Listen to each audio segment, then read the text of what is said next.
This is an audiobook for Stephen King's The Dark Tower series, starting with Book 1, The Gunslinger. Chapter 4, The Slow Mutants. Though King doesn't cut this chapter into parts, I'm going to cut it into two parts just for the sake of the length of the video. The gunslinger spoke slowly to Jake in the rising and falling inflections of a dream. There were three of us, Cuthbert, Jamie, and I. We weren't supposed to be there, because none of us had passed from the time of children. If we had been caught, court would have striped us. But we weren't. I don't think any of the ones that went before us were caught either. Boys must put on their father's pants in private, strut them in front of the mirror, and then sneak them back onto their hangers. It was like that. The father pretends he doesn't notice the new way they are hung up, or the traces of boot polish mustaches still under their noses. Do you see? The boy said nothing. He had said nothing since they had relinquished the daylight. The gunslinger had talked hectically, feverishly, to fill his silence. He had not looked back at the lights as they passed into the lightlessness beneath the mountains, but the boy had. The gunslinger had read the failing of the day in the soft mirror of Jake's cheeks. Now faint rose, now milk glass, now pallid silver, now the last dusk glow touch of evening, now nothing. The gunslinger had struck a false light, and they had gone on. Now they were camped. No echo from the man in black returned to them. Perhaps he had stopped to rest too, or perhaps he floated onward without running lights through the nighted chambers. It was held once a year in the Great Hall, the gunslinger went on. We called it the Hall of Grandfathers, but it was only the Great Hall. The sound of dripping water came to their ears. According right, the gunslinger laughed deprecatingly, and the insensate walls made the sound into a loon-like wheeze. In the old days, the books say, it was the welcoming of spring, but civilization, you know. He trailed off, unable to describe the change in inherent, that the mechanized noun, the death of the romantic and its sterile carnal revenant, living only a forced respiration of glitter and ceremony, the geometric steps of courtship during the Easter night dance of the Great Hall, which had replaced the mad scribble of love which he could only intuit dimly, hollow grandeur in the place of mean and sweeping passions which might once have erased souls. They made something decadent out of it, the gunslinger said. A game, a play. In his voice was all the unconscious distaste of the ascetic. His face, had there been stronger light to illuminate it, would have shown change, harshness, and sorrow, but his essential force had not been cut or diluted. The lack of imagination that still remained in that face was remarkable. But the ball, the gunslinger said, the ball. The boy did not speak. There were 5 crystal chandeliers, heavy glass with electric light. It was all light. It was an island of light. We had sneaked into one of the old balconies, the ones that were supposed to be unsafe, but we were still boys. We were above everything, and we could look down on it. I don't remember that any of us said anything. We only looked, and we looked for hours. There was a great stone table where the gunslingers and their women sat, watching the dancers. A few of the gunslingers danced, but only a few, and they were the young ones. The other ones only sat, and it seemed to me they were half embarrassed in all that light, that civilized light. They were the revered ones, the feared ones, the guardians, but they seemed like hostlers in that crowd of cavaliers with their soft women.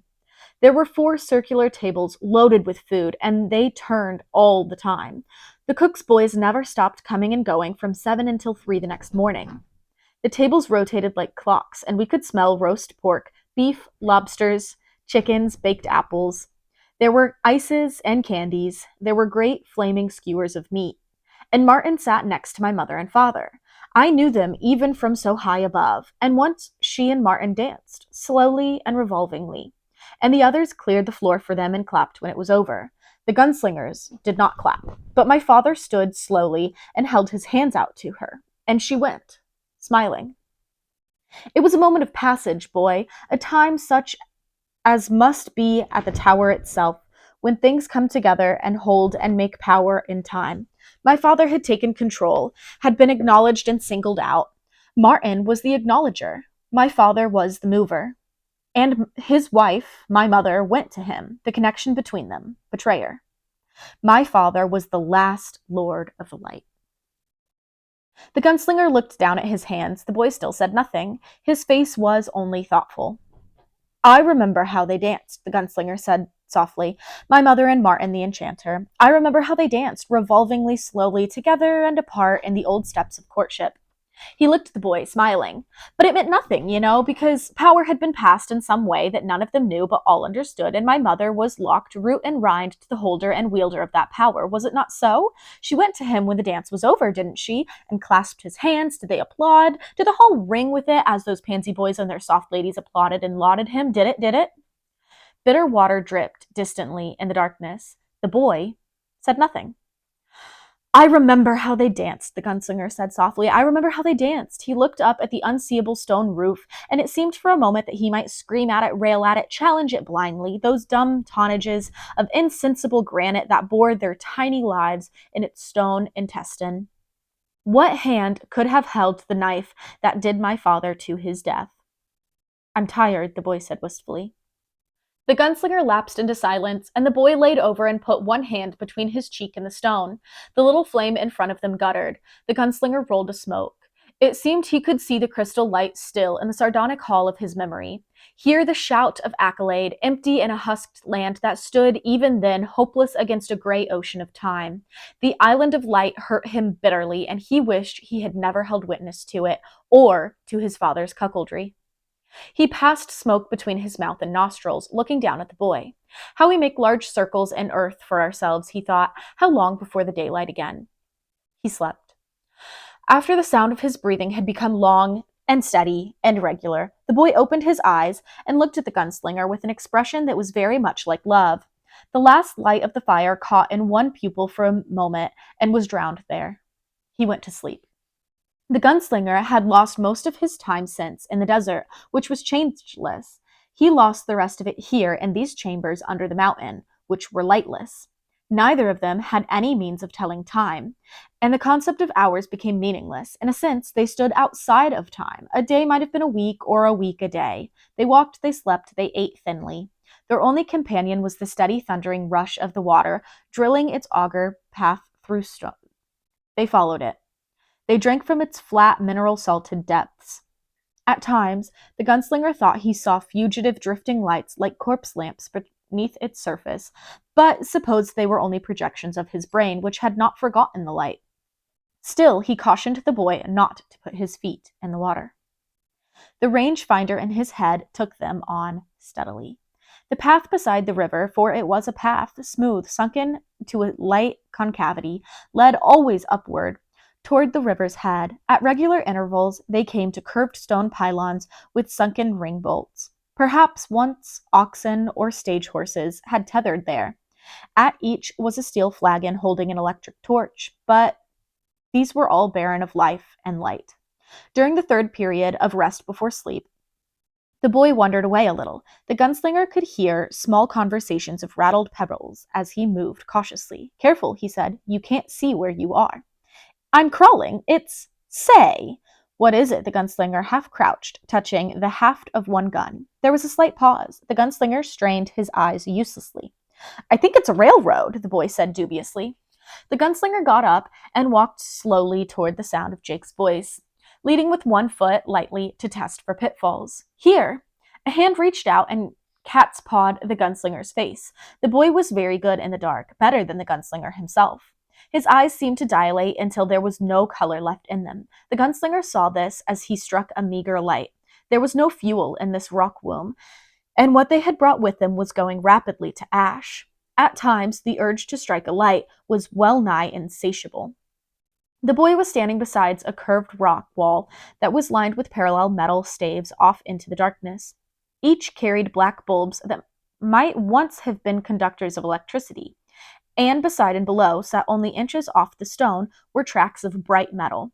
What might have run on those tracks at one time? The gunslinger could only imagine black electric bullets flying through this forever night with a frightened searchlight eyes going before. He had never heard of such things, but there were skeletons in the world just as there were demons. He had once come upon a hermit who had gained a quasi-religious power over a miserable flock of kindkeepers by possession of an ancient gasoline pump. The hermit crouched beside it, one arm wrapped possessively around it, and preached wild, guttering, sullen sermons. He occasionally placed the still bright steel nozzle, which was attached to a rotted rubber hose, between his legs. On the pump, in perfectly legible, although rust-clotted, letters, was a legend of unknown meaning. Amoko, lead-free. Amoko had become the totem of a thunder god, and they worshipped him with the half-mad slaughter of sheep. Hulks, the Gunslinger thought, only meaningless hulks in sand that once were seas, and now a railroad. We'll follow it, he said. The boy said nothing. The Gunslinger extinguished the light, and they slept. When the Gunslinger awoke, the boy was up before him, sitting on one of the rails and watching him sightlessly in the dark. They followed the rails like blind men, the Gunslinger leaning, the boy following. They slipped their feet along one rail always, also like blind men.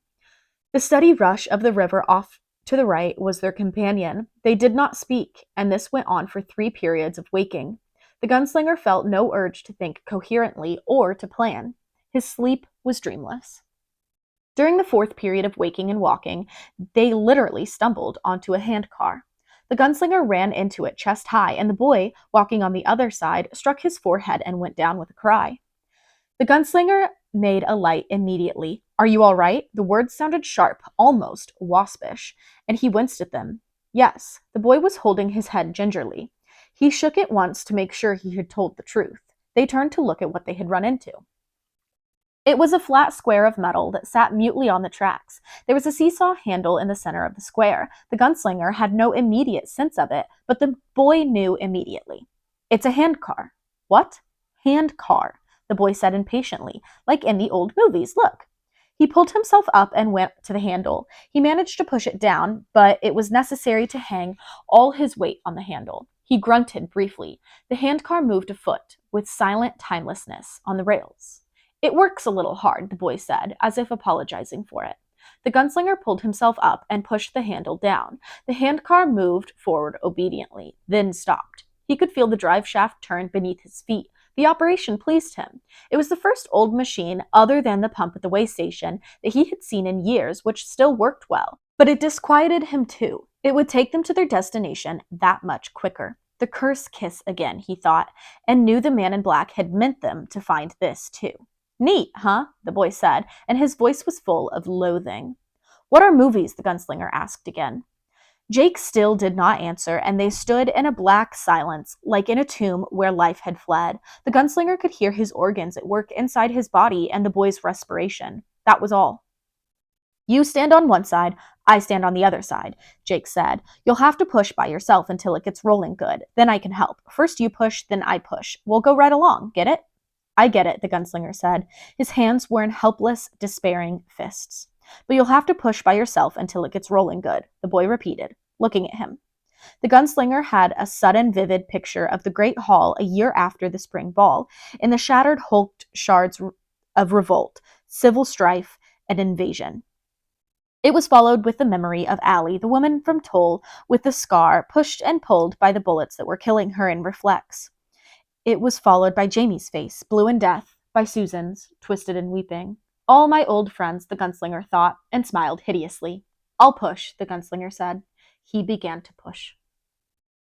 They rolled on through the dark, faster now, no longer having to feel their way. Once the awkwardness of a buried age had been run off the handcar, it went smoothly. The boy tried to do his share, and the Gunslinger allowed him small shifts, but mostly he pumped by himself in large and chest-stretching rises and fallings. The river was their companion, sometimes closer on their right, sometimes further away. Once it took on huge and thunderous hollowness, as if passing through a prehistoric cathedral narthex. Once the sound of it disappeared almost altogether. The speed and the made wind against their faces seemed to take the place of sight and to put them once again in a frame of time and reference. The Gunslinger estimated they were making anywhere from 10 to 15 miles an hour, always on a shallow, almost imperceptible uphill grade that wore him out deceptively. When they stopped, he slept like the stone itself. Their food was almost gone again. Neither of them worried about it. For the Gunslinger, the tenseness of a coming climax was as imperceivable but as real and as accretive as the fatigue of propelling the handcar. They were close to the end of the beginning. He felt like a performer placed on a center stage minutes before the rise of the curtain, settled in position with his first line held in his mind. He heard the unseen audience rattling programs and settling in seats. He lived with a tight, tidy ball of unholy anticipation in his belly and welcomed the exercise that let him sleep. The boys spoke less and less, but at their stopping place one sleep period before they were attacked by the slow mutants, he asked the gunslinger almost shyly about his coming of age. The gunslinger had been leaning against the handle, a cigarette from his dwindling supply of tobacco clamped in his mouth. He had been on the verge of his usual, unthinking sleep when the boy asked his question. "Why would you want to know that?" he asked. The boy's voice was curiously stubborn, as if hiding embarrassment. "I just do." And, after a pause, he added, "I always wondered about growing up. It's mostly lies." "It wasn't growing up," the gunslinger said. "I never grew up all at once. I did it one place and another along the way. I saw a man hung once. That was part of it, though I didn't know it then. I left a girl in a place called Kingstown 12 years ago. That was another part. I never knew any of the parts when they happened. Only later I knew that." He realized with some unease that he was avoiding. "I suppose the coming of age was part two," he said, almost grudgingly. "It was formal, almost stylized, like a dance." He laughed unpleasantly. "Like love. Love and dying have been my life." The boy said nothing. "It was necessary to prove oneself in battle," the gunslinger began. Summer and hot. August had come to the land like a vampire lover, killing the land and the crops of the tenant farmers, turning the fields of the castle city white and sterile. In the west, some miles distant and near the borders that were the end of the civilized world, fighting had already begun. All reports were bad, and all of them palled before the heat that rested over this place of the center. Cattle lolled, empty-eyed, in the pens of the stockyards. Pigs grunted listlessly, unmindful of knives whetted for the coming fall. People whined about taxes and conscription, as they always have, but there was an emptiness beneath the apathetic passion plays of politics.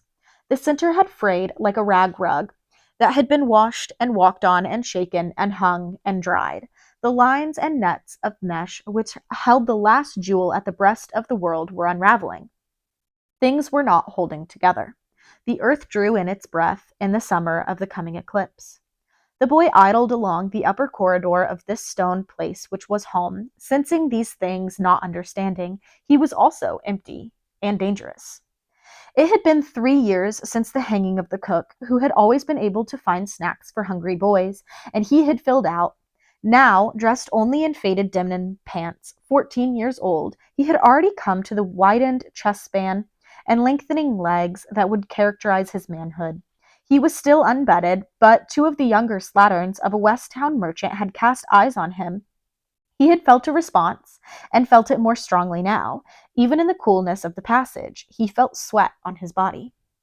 Ahead were his mother's apartments, and he approached them, incuriously, meaning only to pass them and go upward to the roof, where a thin breeze and the pleasure of his hand awaited. He had passed the door when a voice called to him, "You, boy."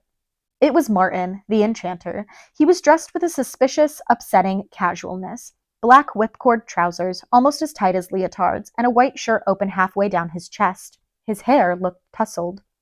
The boy looked at him, silently. Come in, don't stand in the hall. Your mother wants to speak with you."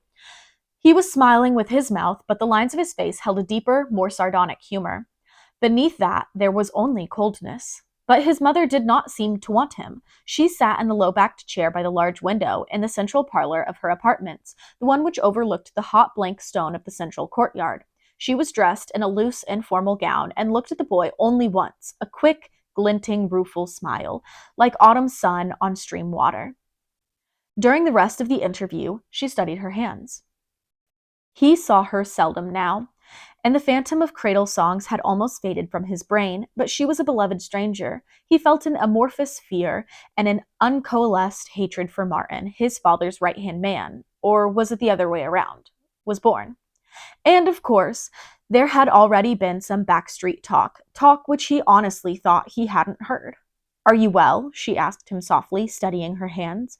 Martin stood beside her, a heavy, disturbing hand near the juncture of her white shoulder and white neck, smiling on them both.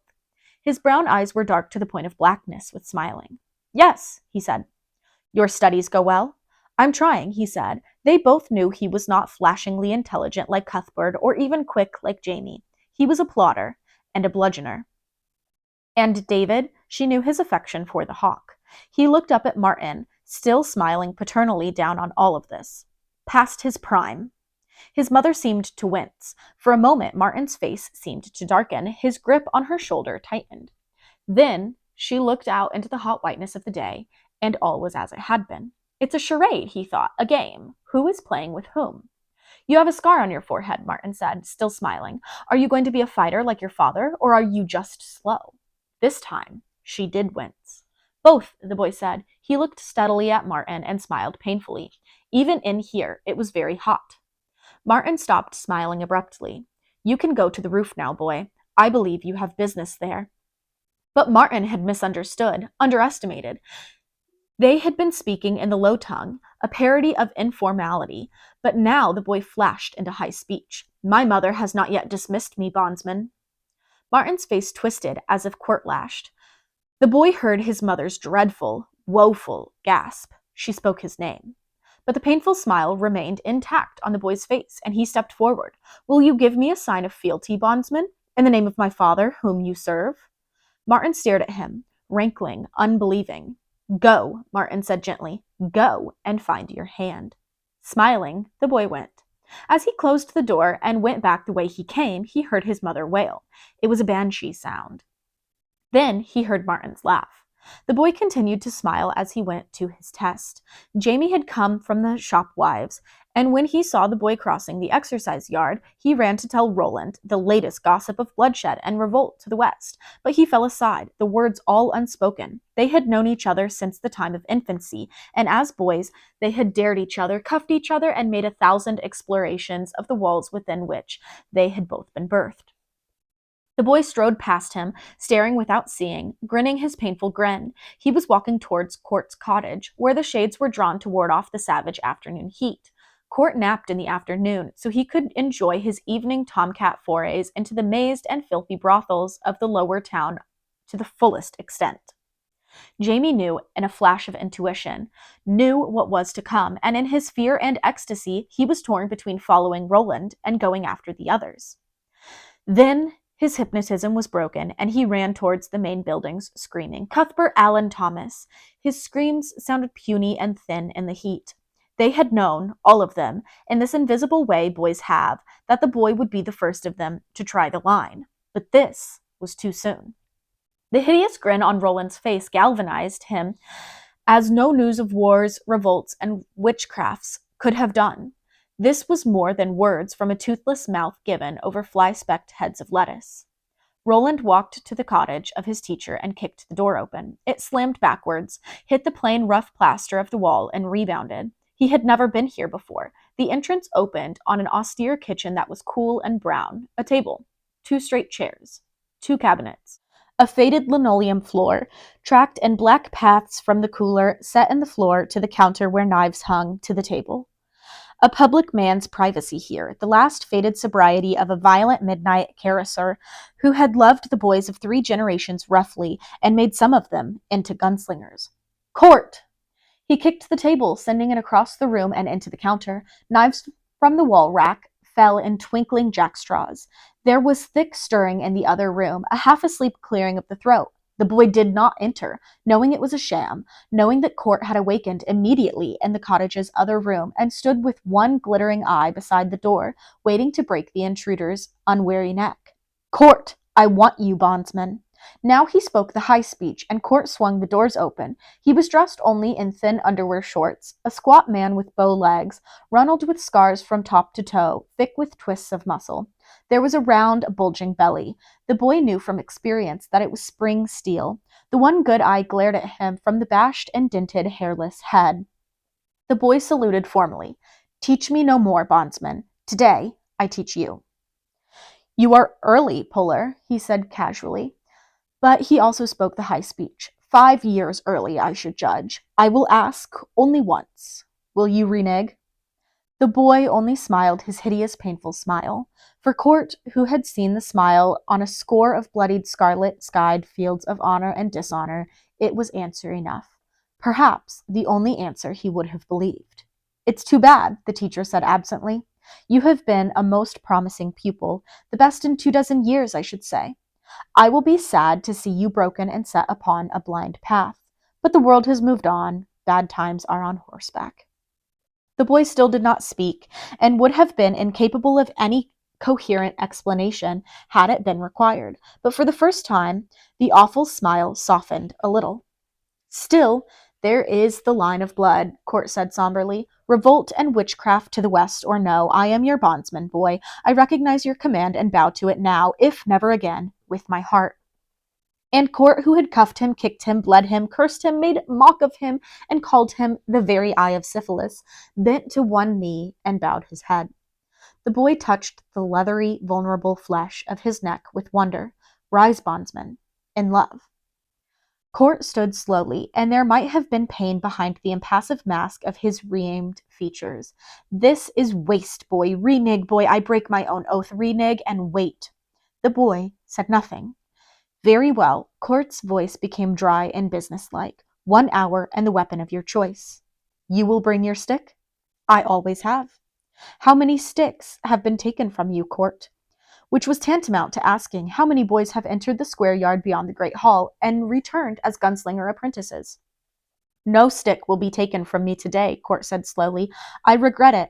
There is only the once, boy. The penalty for over-eagerness is the same as the penalty for unworthiness. Can you not wait?" The boy recalled Martin standing over him, tall as mountains. "No." "Very well. What weapon do you choose?" The boy said nothing. Court's smile showed a jagged ring of teeth. "Wise enough to begin. In an hour. You realize you will, in all probability, never see the others or your father or this place again." "I know what exile means," he said softly. "Go now." The boy went, without looking back. The cellar of the barn was spuriously cool, dank, smelling of cobwebs and earth water. It was lit from the ubiquitous sun and felt none of the day's heat. The boy kept the hawk here, and the bird seemed comfortable enough. David was old now, and no longer hunted the sky. His feathers had lost the radiant animal brightness of 3 years ago, but the eyes were still as piercing and motionless as ever. "You cannot friend a hawk," they said, "unless you are a hawk yourself, alone and only a sojourner in the land, without friends or the need of them. The hawk pays no coinage to mortals." David was an old hawk now. The boy hoped, or was he too unimaginative to hope? Did he only know that he himself was a young one? "Hi," he said softly, and extended his arm to the tethered perch. The hawk stepped onto the boy's arm and stood motionless, unhooded. With his other hand, the boy reached into his pocket and fished out a bit of dried jerky. The hawk snapped it deftly from between his fingers and made it disappear.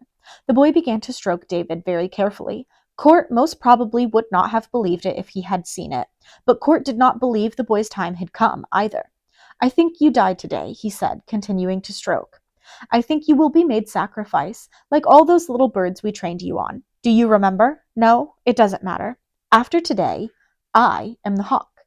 David stood on his arm, silent and unblinking, indifferent to his life or death.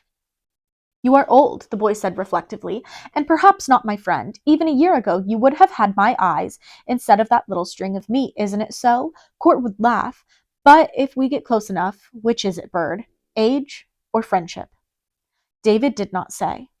The boy hooded him and found the jesses, which were looped at the end of David's perch. They left the barn. The yard behind the great hall was not really a yard at all, but only a green corridor whose walls were formed by tangled, thick-grown hedges. It had been used for the rite of coming of age since time out of mind, long before Court and his predecessor, who had died of a stab wound from an overzealous hand in this place. Many boys had left the corridor from the east end, where the teacher always entered, as men. The east end faced the great hall and all the civilization and intrigue of the lighted world. Many more had slunk away, beaten and bloody, from the west end, where the boys always entered, as boys forever. The west end faced the mountains and the hut dwellers. Beyond that, the tangled barbarian forests, and beyond that, the desert. The boy who became a man progressed from darkness and unlearning to light and responsibility. The boy who was beaten could only retreat forever and forever. The hallway was as smooth and green as a gaming field. It was exactly 50 yards long. Each end was usually clogged with tense spectators and relatives, for the ritual was usually forecast with great accuracy. 18 was the most common age. Those who had not made their test by the age of 25 usually slipped into obscurity as freeholders, unable to face the brutal all-or-nothing fact of the field and the test. But on this day there were none but Jamie, Cuthbert, Alan, and Thomas. They clustered at the boys' end, gape-mouthed and frankly terrified. "Your weapon, stupid," Cuthbert hissed in agony. "You forgot your weapon." "I have it," the boy said distantly. Dimly he wondered if the news of this had reached yet to the central buildings, to his mother and Martin. His father was on a hunt not due back for weeks. In this he felt a sense of shame, for he felt that in his father he would have found understanding, if not approval. "Has Court come?" "Court is here." The voice came from the far end of the corridor, and Court stepped into view, dressed in a short singlet. A heavy leather band encircled his forehead to keep sweat from his eyes. He held an ironwood stick in one hand, sharp on one end, heavily blunted and spatulate on the other. He began the litany which all of them, chosen by the blind blood of their fathers, had known since early childhood, learned against the day when they would, perchance, become men. "Have you come here for a serious purpose, boy?" "I have come for a serious purpose, teacher." "Have you come as an outcast from your father's house?" "I have so come, teacher," and would remain outcast until he had bested Court. If Court bested him, he would remain outcast forever. "Have you come with your chosen weapon?" "I have so come, teacher." "What is your weapon?" This was the teacher's advantage, his chance to adjust his plan of battle to the sling or the spear or the net. "My weapon is David, teacher." Court halted only briefly. "So then, have you at me, boy?" "I do." "Be swift, then." And Court advanced into the corridor, switching his pike from one hand to the other. The boys sighed flutteringly, like birds, as their compatriot stepped to meet him. "My weapon is David, teacher." Did Court remember? Had he fully understood? If so, perhaps it was all lost. It turned on surprise, and on whatever stuff the hawk had left in him. Would he only sit, disinterested, on the boy's arm while Court struck him brainless with the ironwood, or seek the high, hot sky? They drew close together, and the boy loosed the hawk's hood with nerveless fingers. It dropped to the green grass, and the boy halted in his tracks. He saw Court's eyes drop to the bird, and widen with surprise and slow dawning comprehension. "Now then." "At him," the boy cried, and raised his arm, and David flew like a silent brown bullet, stubby wings pumping once, twice, 3 times before crashing into Court's face, talons and beak searching. "Hi, Roland!" Cuthbert screamed deliriously. Court staggered backwards, off balance. The ironwood staff rose and beat futilely at the air about his head. The hawk was an undulating, blurred bundle of feathers. The boy arrowed forward, his hand held out in a straight wedge, his elbow locked. Still, Court was almost too quick for him. The bird had covered 90% of his vision, but the ironwood came up again, spatulate end forward, and Court cold-bloodedly performed the only action that could turn events at that point. He beat his own face 3 times, biceps flexing mercilessly. David fell away, broken and twisted. One wing flapped at the ground frantically. His cold predator's eyes stared fiercely into the teacher's bloody, streaming face. Court's bad eye now bulged blindly from its socket. The boy delivered a kick to Court's temple, connecting solidly. It should have ended it. His leg had been numbed by Court's only blow, but it still should have ended it. It did not. For a moment, Court's face went slack, and then he lunged, grabbing for the boy's foot. The boy skipped back and tripped over his own feet. He went down a sprawl. He heard from far away the sound of Jamie's scream. Court was up, ready to fall on him and finish it. He had lost his advantage. For a moment they looked at each other, the teacher standing over the pupil, with gouts of blood pouring from the left side of his face, the bad eye now closed except for a thin slit of white. There would be no brothels for Court this night. Something ripped jaggedly at the boy's hand. It was the hawk, David, tearing blindly. Both wings were broken. It was incredible that he still lived. The boy grabbed him like a stone, unmindful of the jabbing, diving beak that was taking the flesh from his wrist in ribbons. As Court flew at him, all spread-eagled, the boy threw the hawk upward. "Hi, David, kill!" Then Court blotted out the sun and came down atop him.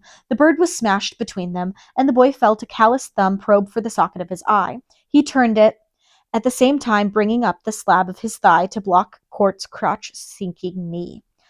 His own hand flailed against the tree of Court's neck in 3 hard chops. It was like hitting ribbed stone. Then Court made a thick grunting. His body shuddered. Faintly, the boy saw one hand flailing for the dropped stick, and with a jackknifing lunge, he kicked it out of reach. David had hooked one talon into Court's right ear. The other battered mercilessly at the teacher's cheek, making it a ruin. Warm blood spattered the boy's face, smelling of sheared copper. Court's fist struck the bird once, breaking its back. Again, and the neck snapped away at a crooked angle, and still the talon clutched. There was no ear now, only a red hole tunneled into the side of Court's skull. The third blow sent the bird flying, clearing Court's face. The boy brought the edge of his hand across the bridge of Court's nose, breaking the thin bone. Blood sprayed. Court's grasping, unseeing hand ripped at the boy's buttock, and Roland rolled away blindly, finding Court's stick rising to his knees. Court came to his own knees, grinning. His face was curtained with gore. The one seeing eye rolled madly in its socket. The nose was smashed over to a haunted, leaning angle. Both cheeks hung in flaps. The boy held his stick like a baseball player, waiting for the pitch. Court double fainted, then came directly at him. The boy was ready. The ironwood swung in a flat arc, striking Court's skull with a dull, thudding noise. Court fell on his side, looking at the boy with a lazy, unseeing expression. A tiny trickle of spit came from his mouth. "Yield or die," the boy said. His mouth was filled with wet cotton. And Court smiled. Nearly all consciousness was gone, and he would remain tended in his cottage for a week afterward, wrapped in the blackness of a coma. But now he held on with all the strength of his pitiless, shadowless life. "I yield, Gunslinger. I yield," smiling. Court's clear eye closed. The gunslinger shook him gently, but with persistence. The others were around him now, their hands trembling to thump his back and hoist him onto their shoulders, but they held back, afraid, sensing a new gulf. Yet it was not as strange as it could have been, because there had always been a gulf between this one and the rest. Court's eye fluttered open again, weakly. "The key," the gunslinger said. "My birthright, teacher. I need it." His birthright was the guns, not the heavy ones of his father weighted with sandalwood, but guns all the same, forbidden to all but a few. The ultimate, the final weapon. In the heavy vault under the barracks where he, by ancient law, was now required to abide, away from his mother's breast, hung his apprentice weapons, heavy, cumbersome things of steel and nickel. Yet they had seen his father through his apprenticeship, and his father now ruled, at least in name. "Is it so fearsome, then?" Court muttered, as if in his sleep. "So pressing, I feared so, and yet you won." "The key." "The hawk, a fine ploy, a fine weapon. How long did it take you to train the bastard?" "I never trained David. I friended him. The key. Under my belt, Gunslinger." The eye closed again. The gunslinger reached under Court's belt, feeling the heavy press of his belly, the huge muscles there, now slack and asleep. The key was on a brass ring. He clutched it in his hand, restraining the mad urge to thrust it up into the sky in a salutation of victory. He got to his feet and was finally turning to the others, when Court's hand fumbled for his foot. For a moment, the gunslinger feared some last attack and tensed, but Court only looked up at him and beckoned with one crusted finger. "I'm going to sleep now," Court whispered calmly. "Perhaps forever, I don't know. I teach you no more, Gunslinger. You have surpassed me, and 2 years younger than your father, who was the youngest. But let me counsel." "What?" impatiently. "Wait." "Huh?" The word was startled out of him. "Let the word and the legend go before you. There are those who will carry both." His eyes flicked over the gunslinger's shoulder. "Fools, perchance. Let the word go before you. Let your shadow grow. Let it grow hair on its face. Let it become dark." He smiled grotesquely. "Given time, words may even enchant an enchanter. Do you take my meaning, Gunslinger?" "Yes." "Will you take my last counsel?" The gunslinger rocked back on his heels, a hunkered, thinking posture that foreshadowed the man. He looked at the sky. It was deepening, purpling. The heat of the day was failing, and the thunderheads in the west foretold rain. Lightning tines jabbed the placid flank of the rising foothills miles distant. Beyond that, the mountains. Beyond that, the rising fountains of blood and unreason. He was tired, tired into his bones and beyond. He looked back at Court. I will bury my hawk tonight, teacher, and later go into the lower town to inform those in the brothels that will wonder about you. Court's lips parted in a pained smile, and then he slept. The gunslinger got to his feet and turned to the others. Make a litter and take him to his house. Then bring a nurse. No, 2 nurses, okay? They still watched him, caught in a baited moment that was not yet able to be broken. They still looked for a corona of fire or a werewolf change of features. 2 nurses, the gunslinger repeated, and then smiled. They smiled. You goddamned horse drover, Cuthbert suddenly yelled, grinning. You haven't left enough meat for the rest of us to pick off the bone. The world won't move on tomorrow, the gunslinger said, quoting the old adage with a smile. Alan, you butter ass, move your freight. Alan set about making the litter. Thomas and Jamie went together to the main hall and the infirmary. The gunslinger and Cuthbert looked at each other. They had always been the closest, or as close as they could be, under the particular shades of their characters. There was a speculative, open light in Cuthbert's eyes, and the gunslinger controlled only with great difficulty the need to tell him not to call for the test for a year, or even 18 months, lest he go west. But they had been through a great deal together, and the gunslinger did not feel he could risk it without an expression that might be taken for patronization. I've begun to scheme, he thought, and was a little dismayed. Then he thought of Martin, of his mother, and he smiled a deceiver's smile at his friend. I am to be the first, he thought, knowing it for the first time, although he had thought of it in a bemused way many times before. I am to be the first. Let's go, he said. With pleasure, gunslinger. They left by the east end of the hedge-bordered corridor. Thomas and Jamie were returning with the nurse already. They looked like ghosts in their heavy white robes, crossed at the breast with red. Shall I help you with the hawk? Cuthbert said. Yes, the gunslinger said. And later, when darkness had come, and the rushing thunder showers with it, while huge phantom chasms rolled across the sky and lightning washed the crooked streets of the lower town in blue fire, while horses stood at hitching rails with their heads down and their tails drooping, the gunslinger took a woman, and he lay with her. It was quick and good. When it was over and they lay side by side without speaking, it began to hail with a brief rattling ferocity. Downstairs and far away, someone was playing Hey Jude ragtime. The gunslinger's mind turned reflectively inward. It was in that hail-splattered silence just before sleep overtook him that he first thought that he might also be the last.